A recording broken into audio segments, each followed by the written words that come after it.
Jo from Minerva. Today I am continuing my sew alongs on Simplicity 1566, and today we're going to make the gilet. You can make a little long sleeve jacket, but I'm going to make this gilet here with a zip.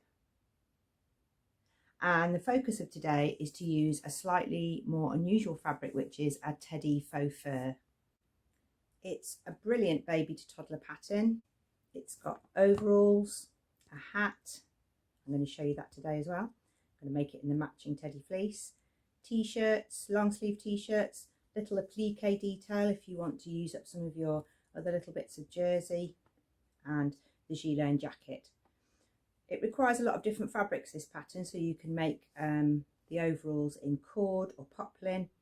There's the stretchy items here for jersey, and then there's these jackets here, and today I'm using the teddy fleece. You could use a polar fleece here, that would work just as well, but I'm having a go with this new fabric that I've not used before. The fabric is 150 centimetres wide, so you don't need very much. You need 60 centimetres for the long sleeved and 40 centimetres for the short sleeved. It comes in 7 different colours, and it has got an element of stretch to it, which means you need to be slightly mindful when you're cutting it, so I'm going to show you that. It's 100% polyester, so it's quick and easy to wash and dry, and it's really suitable for children's clothes. This is the fabric I'm using today. It looks like a teddy bear. It doesn't stretch that way, but it does stretch that way. So that means it's important to make sure that when you place your pattern pieces, that this stretch goes across the shoulders. So your grain line needs to go this way. You could make toys with it too, but it's really good for a winter garment for toddlers and children. The other items that you need are a zip, which is listed below. The length is there. It's an open-ended zip, so it comes into 2 pieces. So you need to make sure you get the right zip. That's listed in the products below. You will need some thread, matching thread. And I'm not going to make the jacket with the sleeves because that's more of a simple sew. I'm actually going to make the sleeveless one. You'd think that would be easy, but it isn't. So I'm going to make the sleeveless one because I will show you how to bind the sleeves with bias binding. There are 2 front pieces, and you can see that the stretch is going that way and no stretch going downhill. So we want the stretch to be around the child's body. We're going to make sure that we mark all of the notches. I'm going to do that on this fleece with a marker pen because it's very thick, so if I snip, I can't be sure that I'm not going to over snip into the fabric. So I'm going to just do this with a pen because it's really bouncy fabric. So I've got shoulder notch, armhole notch, and a place to stop for the zip. Back piece is cut on the fold. It's got armhole notches and side notches as well. So there's a neck notch here, a shoulder notch here. Your back notches, there's normally 2 for the back and 1 for the front. And that's cut on the fold, so that's the full back piece. There are also little pockets to go on the front, so those are all cut out. And now it's time to thread my machine with a normal universal needle and the Gutterman thread.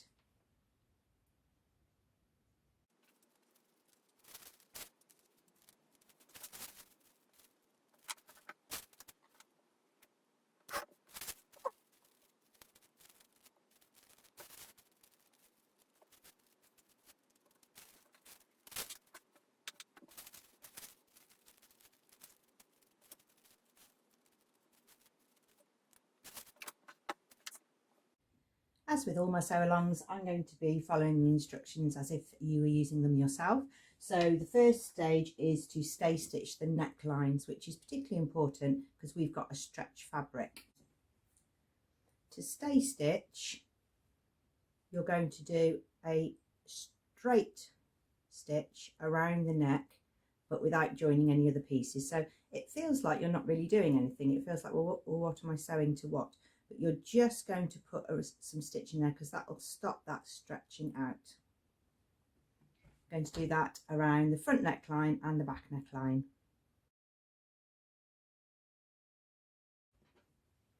Number 2 is to attach the shoulder seams. It's a 1.5 seam allowance and you need to keep that right, otherwise your hood won't fit in. You can see that stay stitching there. Look, it's within the seam allowance. The seam allowance is 1.5 centimetres. I've just drawn myself a line there to make sure I'm going to be accurate.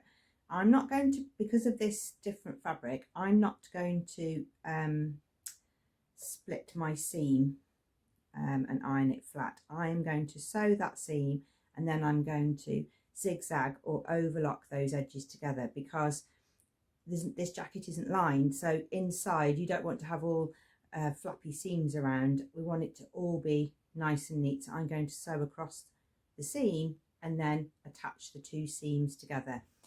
I'm not going to be pressing this out the same as I would with a cotton or other fabric because it will melt. So, and it's got that sort of bumpy finish, so it doesn't need a press with an iron, but you can just finger press it along when you've made your seam. Attach the shoulder seams. I've moved my stitch length along to 3 because it's quite chunky and I don't want to chew up the pile on the inside, so I'm skipping along a little bit more with a stitch length of 3, and I need to do a forwards and backwards stitch at the end. If you don't do that as a habit, it's a good habit to have. And if you have a regular sewing machine, zigzag along the edges, and if you're lucky enough to have an overlocker, you can overlock those 2 seam selvages together.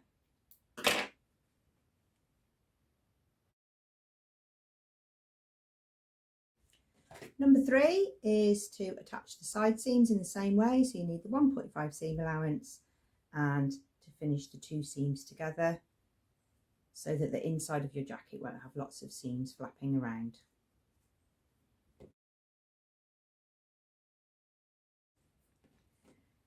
So you should have the basic jacket shape. And now we're going to work on the armholes using the bias binding tape. With right sides together, you're going to put the bias tape around the armhole edge. So you fold over the end so that you have a neat finish on the end. And the crease of the bias binding needs to be 1.5 from the edge. So your bias binding shouldn't be going right up to the edge of the fabric. And then I'm going to pin the bias binding around the armhole edge. It's up to you if you want to tack it in place, if you feel more secure having it all tacked in place before you machine sew. That's probably a safer option. Where you've got these thick seams, because remember we join them together, make sure they're going to the back. And then we're going to carry on all the way round until we get back to that little fold we made at the beginning.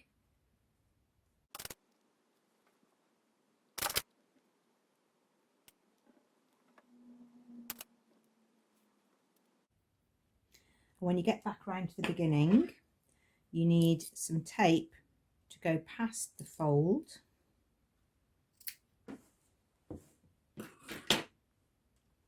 And then that is going to go on top of there. And it's quite a small opening,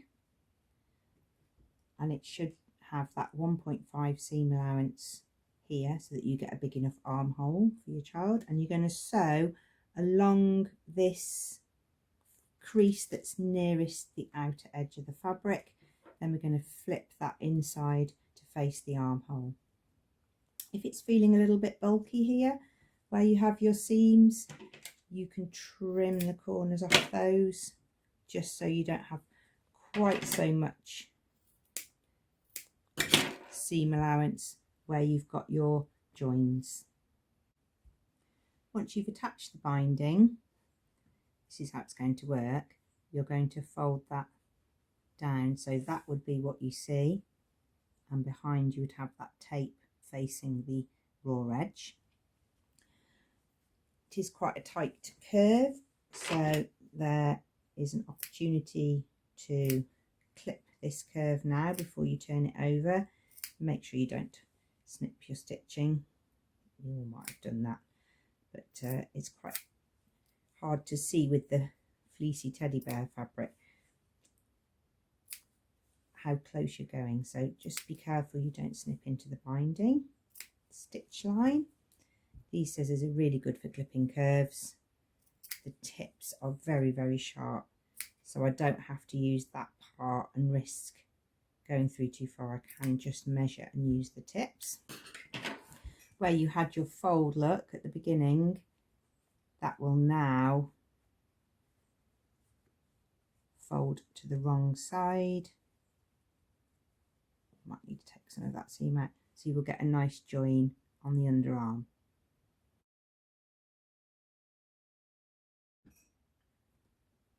Number 6 is to turn the tape to the inside. This is the wrong side of the fabric, and baste. I'm just going to pin it to show you. And if you get to any of these joins, layer out some of that seam so it's not poking past the binding. So you should see just a little teddy bear edge, and then the binding should cover all of the raw edges. Yeah, a little bit sticking out there. And then when you get back round to the beginning, you should be able to just manipulate that fold that you made to enclose everything on the side seam. The last part of item 6 is now to top stitch this in place. So you will get a line on the outside, so make sure you've got a good thread match depending on which colour you choose, and start at the underarm where you've got your little join that you've folded underneathly. Like I say, you need to baste this really, but I'm just going to sew around the edge to show you the outer finish. And you need to get quite close to the edge of the bias binding so that your second fold on the bias binding doesn't flap out.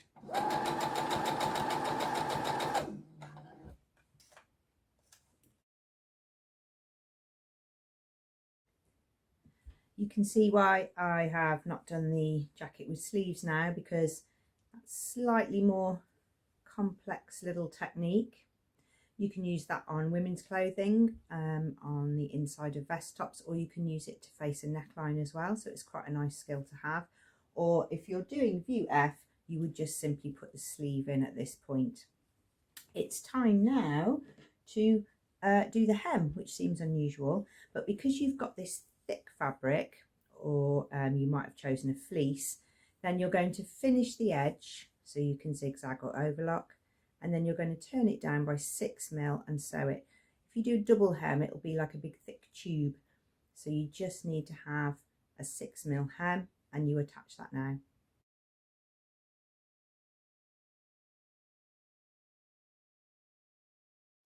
Number 13 is to prepare the pockets. If you've got a normal polar fleece and you can turn up a 6mm hem and then find the fold line off the pocket piece and fold it down, you then sew all the way around the outside here, and then you flip the pocket through. I'm finding that a little bit tricky with this teddy bear fleece because it's so springy and bouncy. So I've just overlocked the edge of my pocket, and then I'm going to use the pattern piece to find my fold line.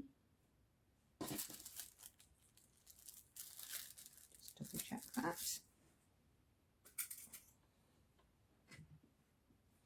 And now I'm going to sew around the pocket and then flip the facing out, and I'll show you how that works.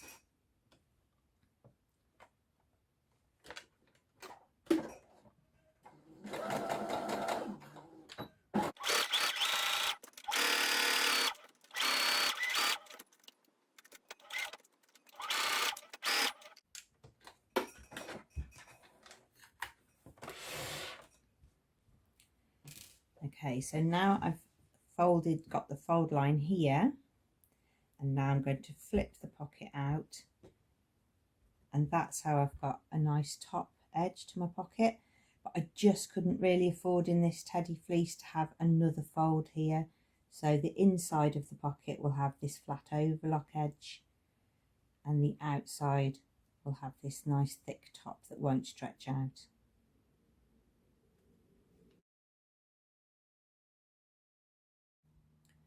Before I attach the pockets, I'm just going to tack under the edges so that when this fabric won't take a press.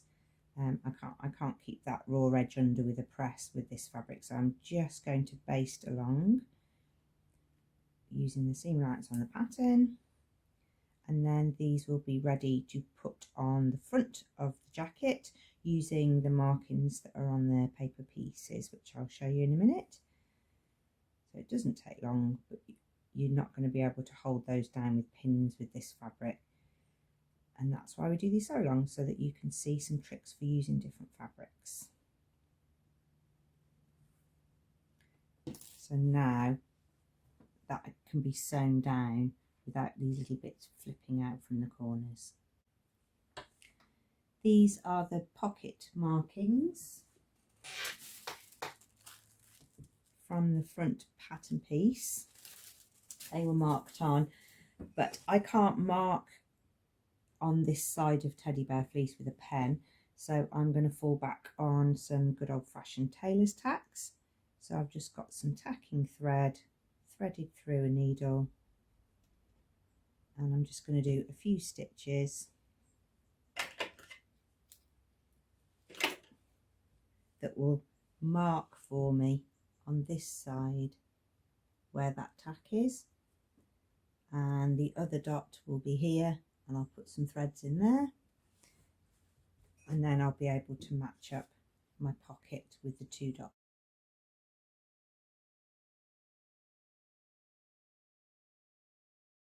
Item 16 is to apply the zipper. I'm going to read it from the instructions. I'm going to have it here so that you can see. So the zipper should be closed. This is the right side. So with right sides together, so that's the right side, and it's going onto the right side of the gilet, you need to leave approximately 6mm, and I've overlocked that edge, so I'm going to use the overlock edge as my guide, and I'm going to pin the zip in place, closed, and I'm going to tack it as well, because the best way to put a zip in is once. So I'm definitely going to make sure that that doesn't slide around. And the top of the zip teeth should be lining up with the dot that I have on the back here. So my one on this side, on this one, just under that pin. And now I'm going to sew 1.5 from the edge.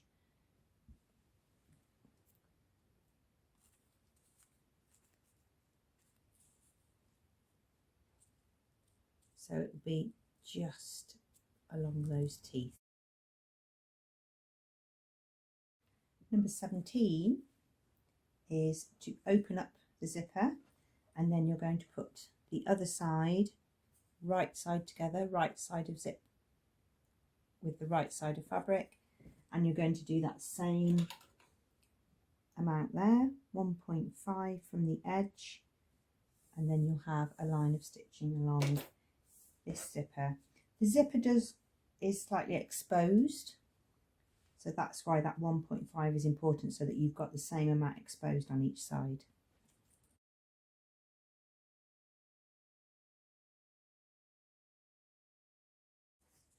Number 18 is to finish the inside edge of your zip. So this is the zip from the outside, and on the inside there's a piece of bias binding holding the zipper tape down and your seam allowance. So you cut a piece of bias binding which is 1/2 inch longer than you need, and you have the extra bit hanging off the bottom hem end. You line up the bias binding with the edge of the zipper tape, and you're going to sew over the top of the stitch line you used to put the zip on. And try and avoid going through that really hard bit on the end. That's going to be covered over with the bias binding. So first of all, we sew down here.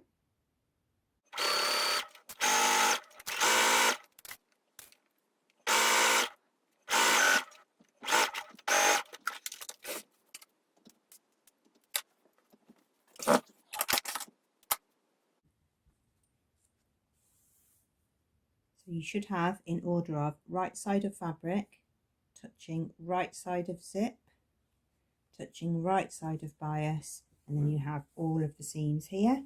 And I'm going to layer out this fleece because it's too bulky, and I was only using it as my 6mm edge guide when I put the zip on. So you can trim that out. And then it's the same as you did for the armholes. You're then going to fold it down and top stitch here.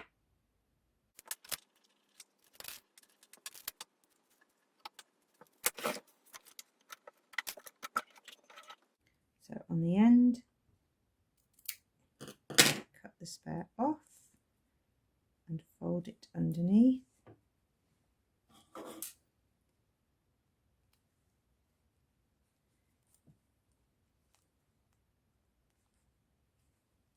So that conceals the end of the zip. I'm going to use a top stitch from the reverse, come right down the very outside edge of the bias binding, and then you'll get a top stitch buried in your teddy bear fabric on the right side.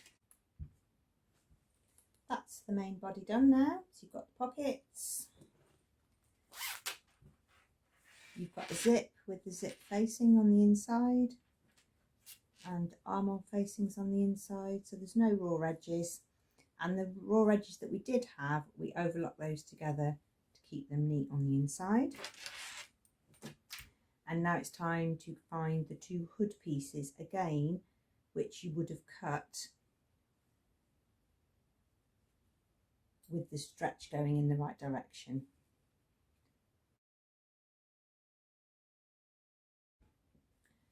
So I've stitched around the hood. Darts are on either side, and then it suggests to flat fell the seam, and with this teddy bear fabric that's quite tricky because you would have to try and turn under a little snippet. So what I did instead was to top stitch the seam down, so you can see I've got a top stitch line along the centre of the hood, and that works just as well. And on the inside it holds down the seam, so you've got your stitch line, that's the hood, and then you've got your top stitch line a little bit further away. So now it's time to put the hood onto the jacket. To hem the edge of the hood, it suggests pressing down the seam allowance 1.5 and then turning back on itself to make the hood hem. The trouble with this fabric is it's very difficult to press, so you just need to really carefully use your 1.5 seam allowance to roll the hem so that you've got a nice sort of chunky edge around your face of your hood. make sure that you're hemming the hood, this bit, and not this joining bit. The dart is where it joins onto the jacket, so don't hem there, hem round this hood face. I'm using a long stitch length to get through all of those layers. I'm stitching with a length 4, which seems quite long, but it's got to go through quite a few layers of this because we've turned it twice. We've also got quite a bulky lump here on the hood seam, so I'm going to use a little hump jumper that will help us to keep the sewing foot flat, because when we come up here,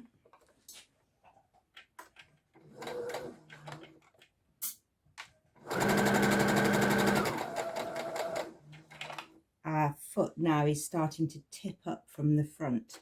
So I'm going to lift the foot and put the block of plastic behind the foot, and that's keeping the foot straight now, and it will stop us having skipped stitches on thick lumps of fabric. Oops. Foot back down, and then you lift the foot again, do a few more stitches,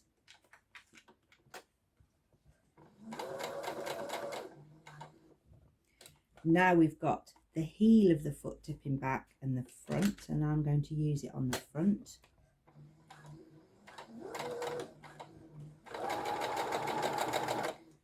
And it's just stopped me having skip stitches on that very, very thick seam. It's a technique used in bag making for going over quite thick straps, or for putting belt loops on jeans, or for going through thick layers of jeans and maybe on the back on where the yoke is. And it's a funny little piece of plastic, and you might think it's a bit of packaging from your sewing machine box and get rid of it, but it's a really useful little bit of kit. If you haven't got one, you can get one separately, and I've listed that below. You should have a finished edge and nice and neat there going across the thick seam, and because of the thick pile you can barely see the top stitching, which is why I was using the 4 stitch length.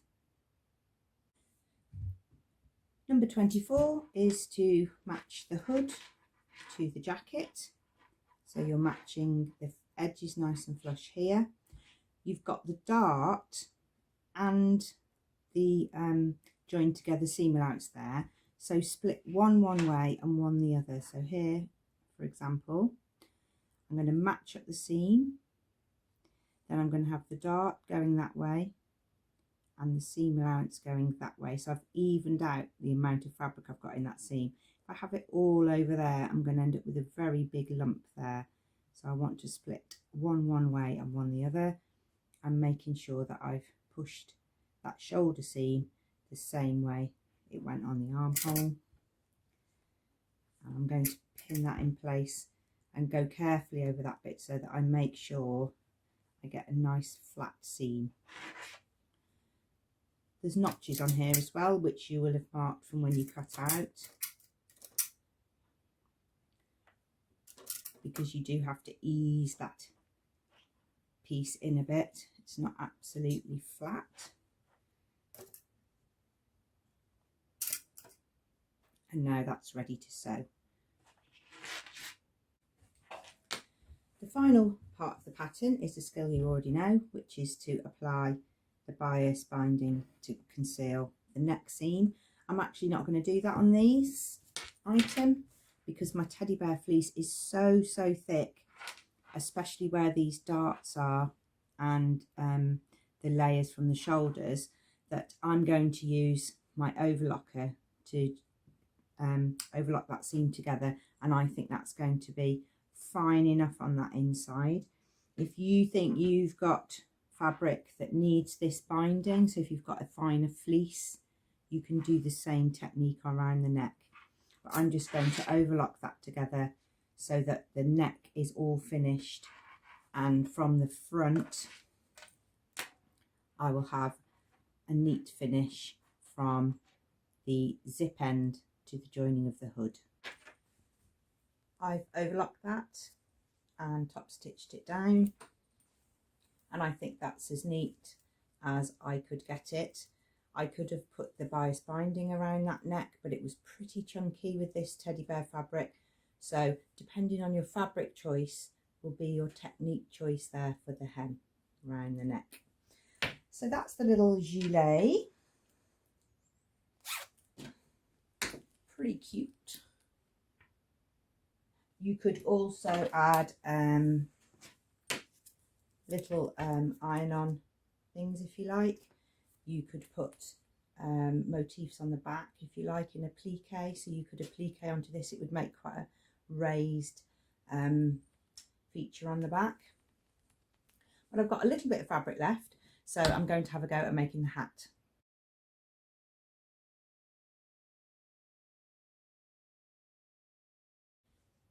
The hat is view G, and you can make it out of the same fabric as you've made the gilet. It's got little ribbons hanging down, so let's have a go at that. There are 3 pieces to the hat. There is the hat here, which is cut on the fold, and then there is the hat band, and you need to cut that one on the fold. So it's important that you don't just cut those out on their own. You need to put all the notches on, and you also need to make this seam line here on your fabric with your erasable pen, because you'll need to make sure that you get the cross shape on the top of the hat by having that seam allowance accurate. Okay, number 1 is to make the darts in the top. So this is the top of the hat, so this bit is the bit that will be on top of your head. So you're going to bring together the dots, and I'm going to pin here because that is where my stitching is going to stop, and the same on the other side. So the dot on this side and the dot on this side are matched with these dots, and I'm going to sew here and here. Now we're going to sew this one, so we're going to pinch the side seam together and now sew across the top of the hat. We're going to do dots to dots. I've cut my pieces of ribbon.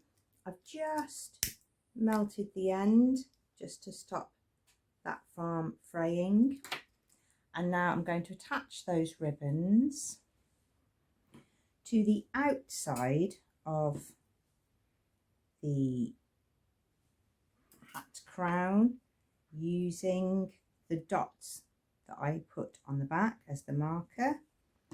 So where are the dots? There. So my ribbons are pointing downhill and they're attached to the outside of the fabric. I've actually made a mistake there and had to stop filming and unpick because I had them on the wrong side. They have to be on the outside, on the right side of the fabric. You've got your 3 parts of hat now. You've got the top with the crown, you've got the band with the ribbons, and then you've got your band facing.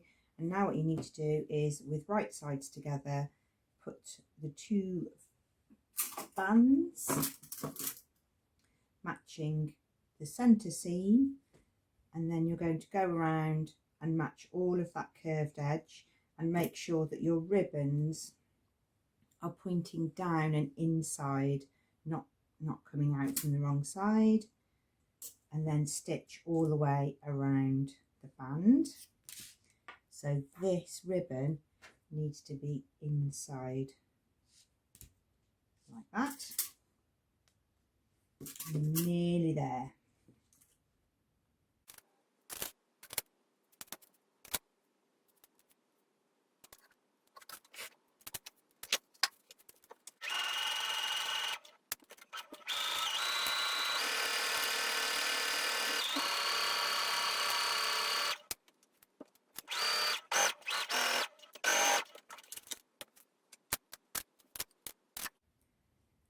I'm going to turn this out, but we're going to need to clip the curves, or even where the curve goes in like this, we might even, because of this thickness of this fleece, we might even need to take some little triangles out so that we can turn it out without a really chunky edge. That's where the little good snipping scissors come in, so you get quite good material handling, which is nice and accurate. You can snip right to the edge.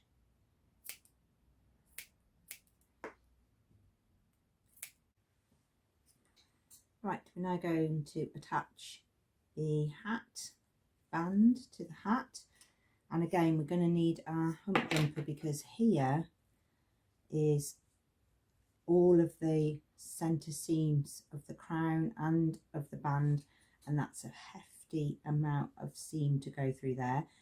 The only thing to be said about this fabric is, although it's thick, it's quite bouncy, so you can get your foot through there. You can give it a good squeeze, that sort of just presses it down, but we're going to have another go with this.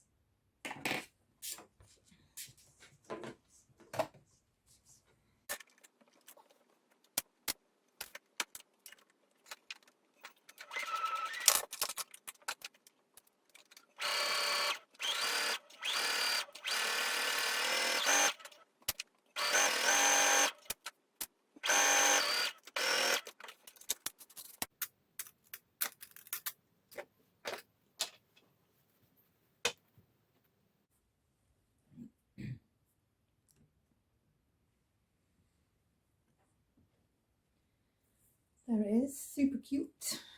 Got the ribbons hanging down the side, got the crown at the back where you've matched quite a few seams, because we've got that really smooth and we opened them all up. Looks great. So that now matches our gilet. If you make anything from this pattern, we would love to see it. Please upload some pictures and a few details and share it on the Minerva website. If you don't have an account, you can make one easily, and you can use that place to share, inspire, find out about other people's makes, save products. So if you see something you really like but it's not for you right at this moment, you can save it, which is really useful, especially if you see something like this teddy bear fleece and you think, oh, I'm not ready for that right now, but you can use the product list below to click save, and then you've got it for another time. I think that's a superb pattern, Simplicity 1566, a full baby toddler wardrobe. I have made everything from it now, so I like to store the whole pattern now in a packet, because I can't fit all those now. I've cut them out back in the packet without ripping all the packet and damaging the pattern pieces. So that now is my Simplicity 1566 for another time. If you would like to make any clothes from Simplicity 1566, you could follow the sew alongs. You can use the product lists below to find all the items that you need. There are some quite specific things like the open-ended zip, the ribbon. For other items on that pattern, there's stretch interfacing to make appliques, and there's also self-covering buttons, iron-on motifs. So you can really use your design choices to design your own little baby toddler wardrobe. Thanks very much for watching. I hope you've enjoyed it. I'll be back soon with another sew along.